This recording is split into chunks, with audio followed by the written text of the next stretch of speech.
Hello साथीहरु, स्वागत छ इन्भेस्टर च्यानलमा। र यहाँहरुसम्म चाहिँ म फेरि उपस्थित भइसकेको छु nepse को अपडेट लिएर। आउनु सुरु गरौँ nepse को अपडेटबाट।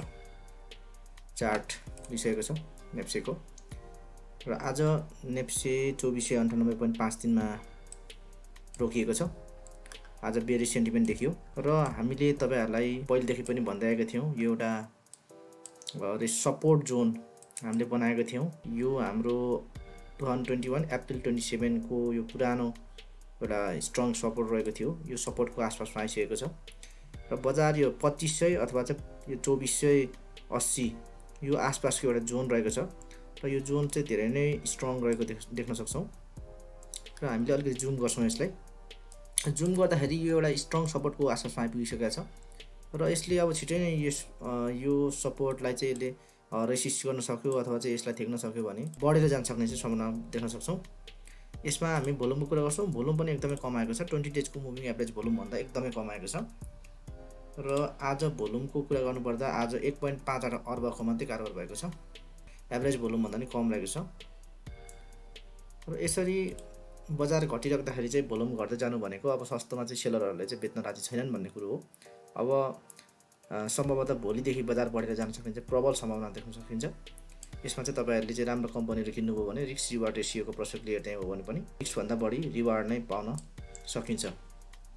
मैले यति भने तपाईहरुलाई बजार अलिकति यो घट्दो क्रममा रहे तापनि बजार सधैँ घटिराख्ने होइन, पक्कै पनि बजार अवश्य पनि बढ्छ। अब अहिले यो तरलताको कुराले गर्दा अलिकति इकोनोमिक क्राइसिसको कुराले गर्दा अलिकति बजारमा चाहिँ घटेको अथवा चाहिँ बेरिश सेन्टिमेन्ट देखिएको चाहिँ हामीले देख्न सकिन्छ। तथापि यो भनेको एउटा करेक्सनको रूपमा चाहिँ हामीले लिन सकिन्छ। स्टिल चाहिँ मार्केट बुलिश नै छ भनेर हामीले भन्न सकिन्छ। त्यसैगरी हामीले भोल्युमको कुरा गरिहाल्यौं। अब हामीले आरएसआई हेर्छौं। आरएसआईमा पनि आरएसआईमा 41.40 रहेको छ। यो भनेको हाम्रो नन ट्रेडिङ जोनमा रहेको छ। तथापि बजार घटिराख्दाखेरि पनि हाम्रो आरएसआईहरुको लाइनहरु चाहिँ घट्न मानेको छैन। यसले चाहिँ बुलिश डाइभर्जेन्सको संकेत दिन्छ। यो भनेको बजार घटिराख्दाखेरि पनि आरएसआईको लाइनहरु चाहिँ नघट्नु भनेको बुलिश डाइभर्जेन्स हुनु हो। यो भनेको राम्रो संकेतको रूपमा हामीले लिन सकिन्छ। त्यसैगरी म्याकडीमा पनि त्यस्तै छ। म्याकडीमा पनि यो ओभरअलमा चाहिँ हिस्टोग्रामहरु पनि नेगेटिभ जोनमा छ। म्याकडी लाइन त्यसरी सिग्नल लाइन सबै चाहिँ नेगेटिभ जोनमै रहेको छ, नन ट्रेडिङ जोनमै रहेको छ। तथापि के छ भने म्याकडी लाइनहरुले पनि एउटा चाहिँ ट्रेन्ड रिभर्सल अथवा चाहिँ बुलिश डाइभर्जेन्स चाहिँ देखाएको छ यसमा पनि। त्यसैगरी डीएमए पर्सपेक्टिभबाट हेर्छौं हामी। डीएमए पर्सपेक्टिभबाट हेर्दाखेरि पनि नन ट्रेडिङ जोनमा रहेको छ। स्टिल चाहिँ सेलरहरु चाहिँ हाबी भएको अथवा चाहिँ सेलरहरु चाहिँ स्ट्रङ भएको हामीले देख्न सक्छौं। यसमा चाहिँ एडीएक्स लाइनहरु पनि नन ट्रेडिङ जोनमै रहेको छ। त्यसैले प्लस टीआई लाइनहरु पनि तलै रहेको छ, माइनस टीआई लाइनहरु चाहिँ माथि रहेको छ। यसले चाहिँ के संकेत गर्छ भने स्टिल बजार चाहिँ करेक्सनमै छ भनेर चाहिँ यसले देखाउँछ। अहिले पनि